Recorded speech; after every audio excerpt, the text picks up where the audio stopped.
আজকে তোমার এই চুপচাপ বা নীরবতাই হতে পারে তোমার ভবিষ্যতের হাতিয়ার। আসল রেজাল্ট কিন্তু বিশ্ববিদ্যালয়ে চান্স পাওয়ার মাধ্যমেই তুমি সবাইকে দেখাই দিতে পারবা। জিপিএ আর জীবন এই দুটা কিন্তু এক না। তোমার যে ভবিষ্যৎ এটা কখনোই এসএসসি জিপিএ দিয়ে নির্ভর করবে না। আজকে থেকে আমি নিজের সাথে নিজে কম্পিটিশন করব, ইনশাল্লাহ আমি সবাইকে দেখাই দিব যে আমিও পারি। এই এসএসসি জিপিএ কিন্তু তোমার পরিচয় না, তোমার আসল পরিচয় কিন্তু তোমার লড়াই করার মানসিকতা। জিপিএ 5 না পাওয়া মানেই হেরে যাওয়া নয়, জিপিএ 5 না পাওয়া মানেই থেমে যাওয়া নয়। তুমি জীবনে এখনো পরাজিত হওনি, কারণ তোমার জীবনটা মাত্র শুরু। তোমার হাতে এখনো এইচএসসি আছে, কলেজ লাইফ আছে এবং স্বপ্নে বিশ্ববিদ্যালয়ে চান্স পাওয়া আছে। সো তোমাকে সেই দিকে ফোকাস করতে হবে। হয়তোবা তুমি জিপিএ 5 পাওনি, এজন্য তুমি একটু হতাশ বা চুপচাপ। সবাই জিপিএ 5 পেয়ে মুখে হাসি নিয়ে ছবি পোস্ট করছে, কিন্তু শুনো, আজকে তোমার এই চুপচাপ বা নীরবতাই হতে পারে তোমার ভবিষ্যতের হাতিয়ার। এই জন্যে প্রথমে আমি একটা কথা বলি যে তুমি কিন্তু একা নও। জিপিএ 5 না পাওয়া মানেই জীবন শেষ হয়ে যাওয়া নয়। তোমার মতো হাজার হাজার শিক্ষার্থী আছে যারা আজ জিপিএ 5 না পেয়ে হয়তোবা হতাশ হয়েছে, হয়তোবা কাঁদছে, কিন্তু তারা অনেকেই জানে না এইটা কিন্তু তাদের জীবনের মোড় একদম পাল্টে দিতে পারে। মনে রাখবা, জিপিএ আর জীবন এই দুটা কিন্তু এক না। আর তোমার যে ভবিষ্যৎ এটা কখনোই এসএসসি জিপিএ দিয়ে নির্ভর করবে না। তোমার ভবিষ্যৎ নির্ভর করবে তোমার পরিশ্রম দিয়ে। কেন? কারণ অনেক শিক্ষার্থী আছে যারা এসএসসিতে জিপিএ 5 পেয়ে কলেজ লাইফে গিয়ে একটু উড়নচণ্ডী হয়ে যায়, গায়ে হাওয়া বাতাস লাগিয়ে ফেলে। ফলশ্রুতিতে ওরা এইচএসসিতে জিপিএ 5 মিস করে এবং স্বপ্নে বিশ্ববিদ্যালয়ে চান্স পায় না। কিন্তু আবার উল্টাভাবে অনেকেই আছে যারা তোমাদের মতো হয়তোবা অল্পের জন্য এসএসসিতে জিপিএ 5 মিস করেছে। তারা কঠোর পরিশ্রম এবং সঠিক পরিকল্পনার মাধ্যমে এইচএসসিতে জিপিএ 5 পায় এবং পরবর্তীতে বিভিন্ন বিশ্ববিদ্যালয়ে চান্স পায়, এমনকি টপও করতে দেখেছি আমরা। কারণ তারা লড়েছে এবং তারা সবাই বুঝতে পেরেছে যে আসল রেজাল্টটা কিন্তু এইচএসসিতে, এবং আসল রেজাল্ট কিন্তু বিশ্ববিদ্যালয়ে চান্স পাওয়ার মাধ্যমেই তুমি সবাইকে দেখাই দিতে পারবা। এই জন্যে তোমার মধ্যে এখন থেকে একটা ইচ্ছা শক্তি নিয়ে আসো। তুমি এখন থেকে নিজের মধ্যে একটা জিদ নিয়ে আসো যে আমি এখন থেকে ঘুরে দাঁড়াবো, ইনশাল্লাহ আমি সবাইকে দেখাই দিব যে আমিও পারি।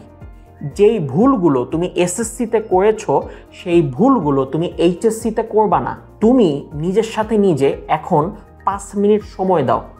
এই 5 মিনিটে তুমি একটু চিন্তা করো যে এসএসসি লাইফে স্কুলে তুমি কি কি ভুল করেছিলে। তুমি কি বেশি বেশি মোবাইলে গেমস খেলেছিলে? তুমি কি বেশি বেশি আড্ডাতে সময় নষ্ট করেছো? তুমি কি পড়ালেখায় মনোযোগ দাওনি? এই জিনিসগুলো তুমি নিজে নিজে একটু চিন্তা করে বের করো যে তোমার আসলে ফল্টগুলো কোথায় ছিল।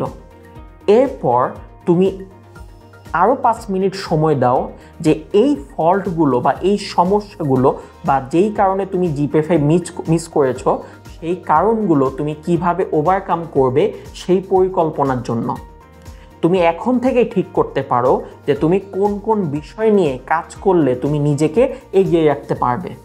এটা হতে পারে তোমার বেসিক স্ট্রং করা, হতে পারে তোমার টাইম ম্যানেজমেন্ট শেখা, হতে পারে তোমার পড়ার স্টাইল পাল্টানো, হতে পারে তুমি এতদিন কোনো লক্ষ্য সেট করনি, স্রোতের সাথে গা ভাসিয়ে দিয়েছিলে, সে নতুন করে লক্ষ্য সেট করাটাও তোমার একটা কাজ হইতে পারে। তার মানে তুমি এখন 5 মিনিট সময় নিয়ে নিজের সাথে নিজে ডিসিশন নাও যে তুমি পরবর্তীতে কি করবে। তুমি যদি আজ ঠিক করো যে আজকে থেকে আমার লড়াইটা শুরু হলো, আজকে থেকে আমি নিজের সাথে নিজে কম্পিটিশন করব যেন এইচএসসিতে আমি জিপিএ 5 পাই এবং স্বপ্নে বিশ্ববিদ্যালয়ে চান্স পেয়ে সবাইকে দেখায় দিই। এই জিনিসটা আজকে থেকে শুরু করো।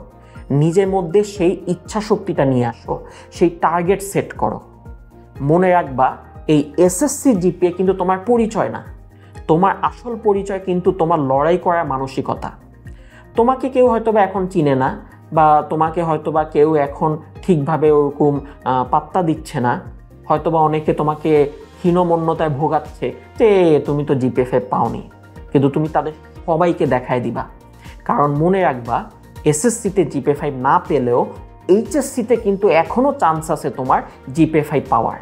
তুমি চাইলেই স্বপ্নের বিশ্ববিদ্যালয়ে চান্স পেয়ে অথবা টপ করে সবাইকে দেখাই দিতে পারো যে এইটা পসিবল এবং তুমি জীবনে দারুণ কিছু করে ফেলতে পারো।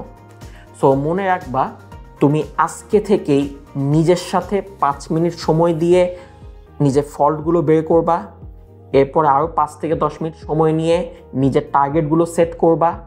যেই ভুলগুলো তুমি এসএসসিতে করেছো সেম ভুলগুলো তোমার এইচএসসিতে করা যাবে না, এই জিনিসটা তুমি নিজের সাথে নিজে বোঝাপড়া করবা।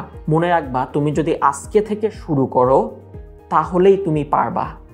সো আজকের দিনটা তুমি একটু চুপচাপ থাকো এবং নিজের সাথে নিজে বোঝাপড়া করো। মনে রাখবা, হতাশ হওয়া চলবে না, ভয় পাওয়া চলবে না, কারো কথা কানে তোলা যাবে না, ইভেন পাশে পাশে আন্টির কথাও কানে নেওয়া যাবে না। যারা আজ তোমাকে কথা শোনাচ্ছে তাদের সবাইকে আমরা এইচএসসিতে ভালো রেজাল্ট করে দেখিয়ে দিব এবং স্বপ্নের বিশ্ববিদ্যালয়ে চান্স পেয়ে তাদেরকে সুসংবাদ শোনাবো। এটাই হোক তোমাদের আজকের দিনের প্রতিজ্ঞা।